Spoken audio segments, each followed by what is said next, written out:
എല്ലാവർക്കും നമസ്കാരം. ഇന്ന് അഷ്ടമി രോഹിണിയല്ലേ, ഞങ്ങൾ അമ്പലത്തിലൊക്കെ പോയി വന്നു.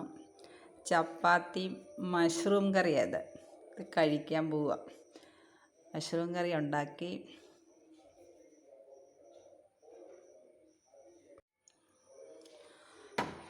ഇന്നത്തെ സ്പെഷ്യൽ പാൽപ്പായസം ഞാൻ പ്രിപ്പയർ ചെയ്തുകൊണ്ടിരിക്കുക.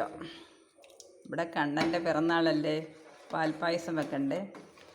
പാൽപ്പായസം റെഡിയാവുക. അതിൻ്റെ അകത്തൊരു കറുത്ത അരിയാന്ന് തോന്നും. ഇത് ഉണക്കലരിയാണ്. ഉണക്കലരി വെച്ച് പാൽപ്പായസം വെച്ചു. ചപ്പാത്തിയും മഷ്റൂം കറി. ഇന്നത്തെ സ്പെഷ്യൽ ഇതാ. Okay, by. അടുത്ത വീഡിയോ കാണാം. പാൽപ്പായസം എടുത്ത് കുടിക്കട്ടെ.